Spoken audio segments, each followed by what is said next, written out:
अस्सलाम वालेकुम। उम्मीद है कि आप सब दोस्त खैरियत से होंगे और 4-5 दिन के वक्फ़े के बाद आपके साथ मेरा ये पहला वीलॉग है।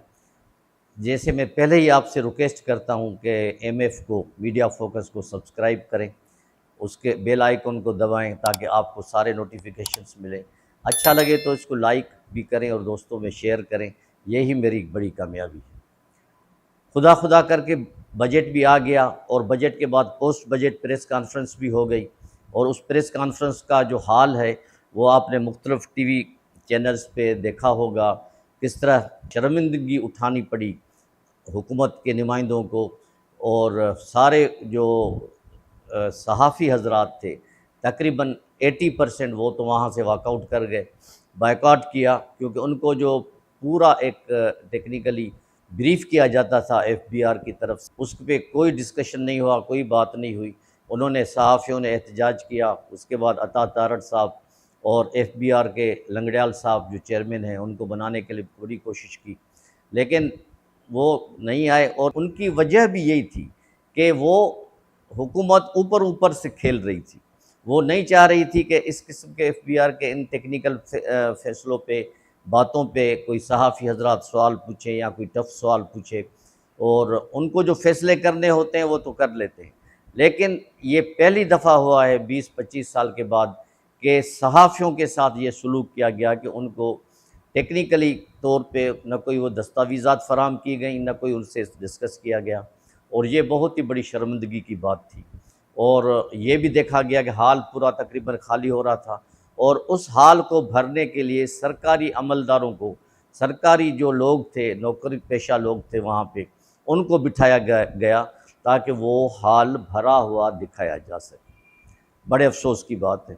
और जैसे ही ये बजट अनाउंस हुई थी, उसके बाद कई चैनल्स ने, कई दोस्तों ने अपने अपने ज़राए इस्तेमाल करके लोगों से बात की, हमने भी कुछ दोस्तों से बात की।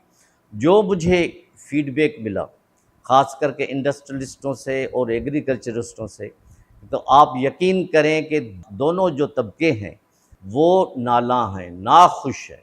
यानी जिस किस्म की बजट पेश की गई है, वो कराची चैम्बर ऑफ कॉमर्स और लाहौर चैम्बर ऑफ कॉमर्स के साथ साथ और सूबों के चैम्बर्स ने भी उनको यकसर मुस्तरद कर दिया है, उनको एक लॉलीपॉप करार दिया है और उनको कहा है कि ये एक गोरख धंधा है जो हमेशा के लिए किया जाता है।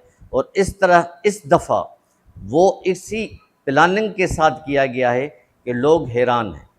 और एग्रीकल्चरिस्ट भी जो हैं वो कहने पे मजबूर हो गए हैं कि इस दफ़ा जिस किस्म के इक़दामात किए गए हैं वो फसल को कारी ज़रब लगाएंगे।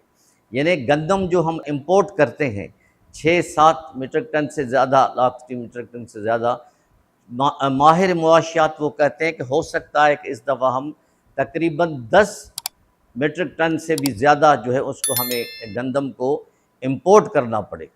और कहने वाले तो ये भी कहते हैं कि अब हालत खाने की ये हो गई है, रोटी की ये हो गई है, आटे की ये हो गई है कि लोग जो है सुबह की मीठी चाय पी लेते हैं ताकि वो दोपहर तक चलती रहे और उसका असर रहे, ताकि फिर ये जो 150-100 की खाना जो खाते हैं वो पैसे बच जाएं।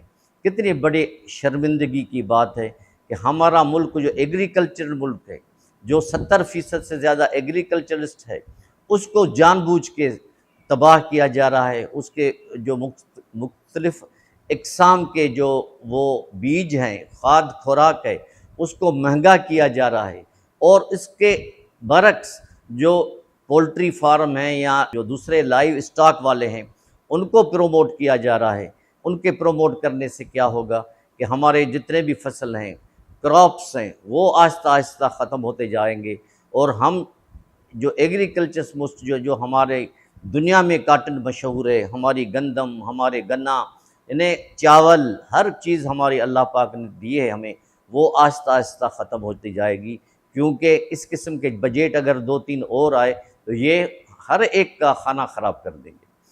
और आप इस बात से अंदाज़ा लगाएं कि तनख्वाहदार तबका, इस दफ़ा नाम की खातिर उनको 10% का जो है रिलीफ़ दिया गया है, तनख्वाह में इजाफ़ा किया गया है। 7% जो है वो पेंशन वालों को दिया गया है। और जबकि जो बड़े बड़े जो पेंशन लेने वाले हैं 10-10 लाख और उससे भी ज़्यादा, या 6 लाख 5 लाख, जिसमें हमारे जज हजरात भी शामिल हैं, ब्यूरोक्रेट्स भी शामिल हैं, एस्टेब्लिशमेंट शामिल है, बैरिस्टर्स शामिल हैं, पार्लियामेंट वाले भी शामिल हैं, उनके कान पे जू ही नहीं रेंगती, क्योंकि बजट से पहले उनके जो तनख्वाहों में इतना बेबहा इजाफा किया गया है कि उनके वज़ीर जो हैं वो भी चीख उठे हैं। यानी ख्वाजा आसिफ जैसा बंदा वो भी चीख उठा है कि जो स्पीकर और चेयरमैन डिप्टी स्पीकर्स के जो तनख्वाहें बढ़ाई गई हैं ये एक जो नामुनासिब है। यानी इस किस्म से हमारा मुल्क मुतहम्मिन नहीं हो सकता, लेकिन उसके क्या है, उनके कान पर जू ही नहीं रेंगती। वो अपने दोस्तों को, अपने बड़ों को तो नवाजते जा रहे हैं, और जो गरीब तबका है, तनख्वाहदार तबका, वो तकरीबन 600 अरब से ज़्यादा टैक्स दे रहा है, जो उनकी तनख्वाह से निकलता है, जो उनकी तनख्वाह से काटा जाता है। जबकि रिटेलर और होलसेलर जो हैं वो 60 अरब दे रहे हैं। अब आप मुझे बताएं इसका क्या कंपैरिजन कर सकते हैं आप? यानी जिसके जो पिसा हुआ तबका है तनख्वाहदार, उसको तो आप ज़्यादा से ज़्यादा टैक्स ले रहे हैं, और जो बड़े जिनके पास बहुत बेइंतहा पैसा है उसको उनको आप छोड़ रहे हैं, क्योंकि उनसे आपके मुफादात हैं। तो इसको मेहरबानी करके जब ये बजट जो है असेंबली में आएगी, अब तो पीपल्स पार्टी वाले मेंबरान भी और दूसरे मेंबरान भी, पीटीआई वाले तो वैसे ही मुखालफत कर रहे हैं, लेकिन उनकी बातों में भी वज़न है, पीपल्स पार्टी के बातों में भी वज़न है कि ये किस किस्म का बजट पेश किया गया है। जो सोलर जैसे इंतज़ाम, जो नेमल बदल है बिजली का ऐसे ऐसे बिल आते हैं कि होशरुबा बिल, उस पर भी आप, सोलर पे भी 18% टैक्स लगा दिया। ऑनलाइन आप ट्रेड करें उस पर भी टैक्स लगा दिया। यानी आपने किसको बख्शा है? ये इस गोरख धंधे को छोड़ें, अवाम अब सुजाग हो गई है, अवाम अब समझने लगी है, ये डिजिटल दौर का ज़माना है, इस तरह न करें। इस तरह करने से आपकी मईशत कभी भी बेहतर अंदाज में नहीं जाएगी।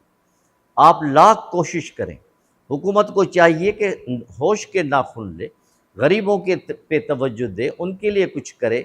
अब सखर और हैदराबाद के मोटरवे के लिए सिर्फ 15 अरब रखे गए हैं। क्या 15 अरब में 400 किलोमीटर मोटरवे बन सकता है?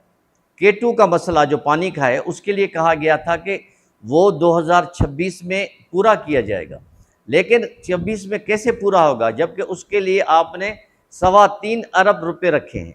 क्या 3.25 अरब रुपए रखने से क्या ये इतना बड़ा मनसूबा जो है वो कामयाब होगा, पूरा होगा? कराची जो 70% से ज़्यादा टैक्स देता है, उसके साथ आप ये हालत कर रहे हैं। मेरी वफाकी हुकूमत से ख़ास तौर पर ये गुजारिश है कि खुदारा ये अपने इन चीज़ों को रिवाइज़ करें, देखें, और मेरे मेंबरों को, पार्लियामेंट के मेंबर्स को भी मेरी ये गुजारिश है कि वो वहाँ अपना आवाज़ बुलंद करें, अपने इलाके के लोगों के लिए आवाज़ बुलंद करें, अपने सूबे के लिए, अपने मुल्क के लिए आवाज़ बुलंद करें।